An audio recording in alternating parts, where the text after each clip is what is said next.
So today we're going to be having a conversation all about how nutrition impacts our conversations, how nutrition can impact our relationships as well.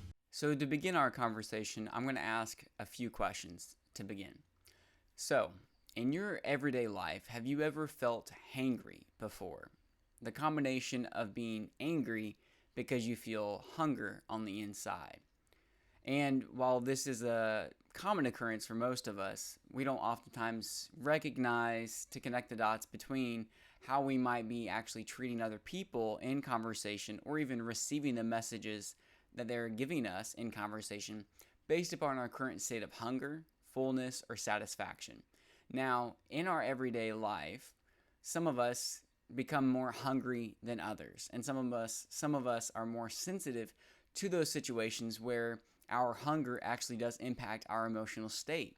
So, whenever we are hungry and we become angry, so to speak, sometimes we can become more irritable. We can become a little bit more short with other folks. We can be a little bit more task oriented and less empathetic because our body is in a state of survival and it notices that we have other things going on that are taking a greater priority than the conversation right there in front of us. And so, whenever our biology feels like it is in a state of survival, then we oftentimes are not allowed to see the other human on the other side of the equation.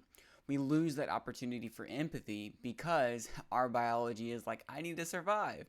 And so that's where a lot of times we can feel hunger and then notice an angry or irritability rising inside of us. And then we recognize that we're short with somebody else, or we cut somebody off, or maybe we're just grumbling about something at work. And whenever we try to nourish ourselves, we try to have a snack, we try to have some protein or some healthy fats to nourish ourselves and try to calm down a little bit. We recognize, oh, we are a little bit more calm, we are a little bit more empathetic.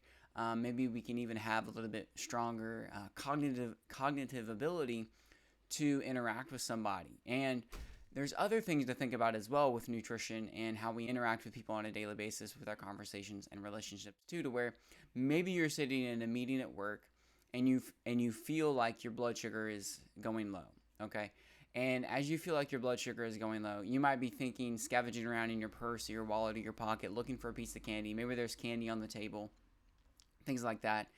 And your brain is seeking some sort of response system to give it a little lift in blood sugar, because you notice that you're going a little bit low and you're losing your train of thought. You're losing your ability to stay focused. Maybe you're getting a little bit of that brain fog experience. Maybe you're feeling not as able to focus. And so while we might go for the 2 p.m. or 3 p.m. Shot of espresso, or the 2 p.m., 3 p.m. Piece of dark chocolate, or a sugary drink or a caffeinated beverage, that's not necessarily the best situation for us in the long term. Because what we can notice is that our energy, our focus, our mentality, our mental abilities are all connected to nutrition. So whenever we want to nourish our bodies, nourish our brains at the same time, and whenever we're in that meeting, maybe we don't have the focus that we need to stay attentive to our boss who's giving the presentation, or the manager, or a fellow coworker. And so imagine yourself in the shoes of the coworker who feels like somebody else isn't paying attention. And then you feel, oh, they don't care about me. Maybe you're kind of already hungry, already thirsty yourself. Maybe you're malnourished because you were so stressed out because you wanted to give the presentation that morning. And so your body's already in a fight or flight response. You're already a little bit more insecure, a little bit more emotionally vulnerable. And your coworker who's not paying attention, you're more preoccupied with them than you are with your presentation. So you're kind of fumbling around in your presentation because you're not nourished. You don't have the healthy fats and proteins to keep you calm. You don't have the minerals that you need. You don't have the nutrition that you need to keep you as a strong foundation. And then your coworkers don't either. So it looks like everybody's just kind of flying around aimlessly in this meeting through their mental health and the way that their brains are interacting in this environment. And then everybody leaves the meeting like, what did I learn? I don't even know what that was about. I wasn't able to focus. I wonder why I wasn't able to focus. And sometimes we blame that on the presenter. Sometimes we blame that on our blood sugar. Whenever really, if we all would have just been able to walk in that meeting feeling a state of flow, feeling a state of optimal health, with foundational nutrition, maybe we would have actually been able to collaborate and integrate and brainstorm and work together in a lot better way. So a lot of times our employers, our places of employment, don't fully understand how to optimize employee health and wellness for greater creativity, greater brainstorming sessions, greater productivity as well. And this is just one of the ways that nutrition can actually impact our conversations and impact our relationships versus letting insecurities, self-limiting beliefs, and other things stir up inside of us through our interactions with people on a daily basis, whether that's at work, home, or play. And recognizing whenever our body's in a fight or flight response, whenever our body feels a little bit more vulnerable or a little bit more emotionally sensitive due to our foundational principles of nutrition not being sufficient. And so if we are more nourished, if we are more grounded in that nutrition, we have greater stability, greater strength to take on that day, greater strength and resilience, less insecurity, less emotional vulnerability to be provoked or to be stimulated, or to less potential to be sparked into worrying of what someone else thinks about us, because we are already strong, we are already calm and secure inside of our own brains and bodies and souls and spirits.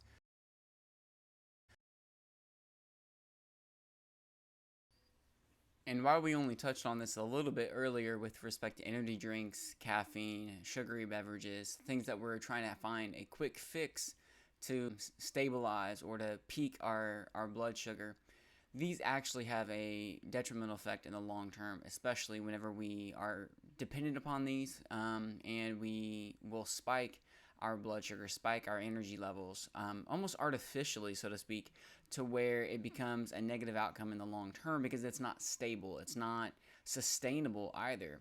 And there is research to suggest that people who have more blood glucose dysregulation, or these highs and lows, this roller coaster effect, or maybe their ceiling is here and these energy drinks and these caffeinated beverages go above their normal ceiling, and so they are in a very sensitive or vulnerable state outside of their normal. Some of the research actually connects the dots between this to where they actually have increased rates of irritability, aggression, instability, and even more like quarrelsome behavior, or like more frustrated. They're a little bit more frustrated. They're a little bit more irritable in their everyday environment. And if you think about how things that are highly sugarized, that's not a word, things that have a lot of sugar in them can be highly inflammatory to the body. And so when the body gets this surge of sugar in the bloodstream and it's trying to find stability, it's trying to find balance,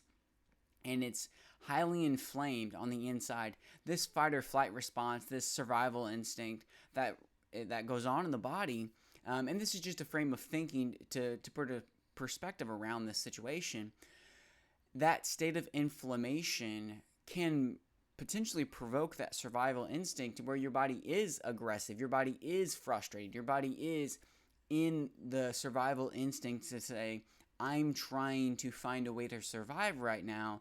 Because out in the wild, whenever the lion would show up around the bush in the jungle, your body would send a surge of blood sugar and cortisol and catecholamines of a stress response throughout your entire body, giving you the ability to fight that lion off or to sprint away from it in order to keep you surviving that dangerous environment. And so whenever you consider doing that artificially through caffeinated beverages or energy drinks or things like that, and we could talk a whole lot more about things like that, but whenever we dose response those things inside of our biology, we almost give this artificial presentation to our bodies and our brains and our biology that we need to survive, that we're kind of on the response, we're in a survivalist need, whenever we may not really be, but we're just trying to find a little dose of energy for a 2 p.m. pick-me-up, right? So our biology has a way to do that for us if we just learn how to harness our biology and learn the tools of holistic health and wellness and how our body and brains actually work. But whenever we're just getting that quick fix response and then it's spiking above our normal ceiling, it's like we are getting an external cue in our environment and putting that into our biology as a message saying, hey, I want you to be in the survival instinct. I want you to be on a fight or flight response. That way I can get this surge of energy to run away from a tiger. But there is no tiger there. It's just you have a very small dip in your blood sugar, in your blood sugar regulation, maybe your energy levels. And maybe actually what you need is more protein or more healthy fats. Maybe you need a half an avocado and a couple eggs, or maybe you need some olive oil on a nice salad and a handful of nuts. Maybe you actually need more nutrition from strong minerals that keep us calm and rested, like magnesium, zinc, selenium. Maybe you actually need a little bit of help with your breath work, because maybe you're in this fight or flight experience where you have this very shallow breathing. You're breathing through your mouth like a dog panting, or maybe after you got done running a marathon, right? Maybe if you do some deep breathing, like you actually have a greater sense of vitality and revitalization because you've started to learn how to harness your biology, how to improve your nitric oxide release and distribution and balance throughout the body, to have your cells receive oxygen and increase your blood flow. Maybe you need to do a few squats in the corner or in the bathroom in between your sessions at work to actually give you that energy that you need to harness your biology, to get your biology to work for you, versus you sending yourself an external environmental cue, sending you into this giant response system of survival or irritability and aggression through these highs and lows in your blood sugar, or these artificial spikes in your energy level, or the caffeine through energy drinks or sugary sweetened beverages or candy or all those things. So that's just another little tip there for you to think about. And whenever it comes down to mineral composition and magnesium, selenium, zinc, all of those things, that's another great thing to think about if you were having these highs and lows in your energy levels throughout the day, and having these areas of aggression or irritability or instability, or never feel stable and balanced for yourself. One, it would be great to get a nutritional lab value on your overall health, know exactly where you're at. Two, you can just simply record your nutrition for a few days on an app, see where your baseline is to see how much you were getting in your everyday normal eating experience for these minerals and nutrients that you need on a daily basis. And then three, if you think about nutrient absorption or your specific nutrient needs, it actually changes on a daily basis based upon how much you sleep, how much you are stressed out, how stressed out you are, how much you actually work and perform throughout the day. I mean, it also is impacted by your breath. It is also impacted by the work and performance and exercise that you do on a daily basis, of course, too, right? So if you are highly inflamed, or you are in a state of stress inside your body and inside your mind as well, you actually lose the ability to absorb those nutrients as well as you could if you were in a state of rest or a state of calm. So you actually need a lot more nutrients if you are in a state of stress or a state of inflammation. So let's think back, connect the dots. I have low energy. I'm already nutrient deficient because I'm not eating a super healthy diet, and overall it's difficult to get a lot of nutrition in my day because I'm living a busy life. Maybe I work third shift. Maybe I work a 12-hour shift at a hospital, things like that, or at a factory. And so I'm already nutrient depleted. I'm already nutrient deficient. I don't know how to breathe necessarily optimal, so maybe I'm not breathing right. I'm already stressed out from work because I'm overworked. I'm overwhelmed. My boss just yelled at me. No one understands me and my family. So mental stress, physical stress, emotional stress, all of those things are there. I'm already nutrient depleted. And so then I have a 2 p.m. or maybe an 11 p.m. based upon your, time schedule at work, dip in my energy. And so I go for a caffeinated beverage, or I go for an energy drink, or I go for a 5-hour, 4-hour, 2-hour energy shot. And then I have this artificial ceiling in my body's survival instinct response that I'm trying to provoke to give me the energy that I want, and I still don't have the nutrients that I need for greater stability and balance in my actual biology on the inside. So consider the layering effect of nutrient depletion, emotional stress, mental stress, physical stress, and then I'm going to increase the stress response of my biology inside my blood through my blood sugar dysregulation and the inflammation that can come about through these artificial stimuli from my external environment.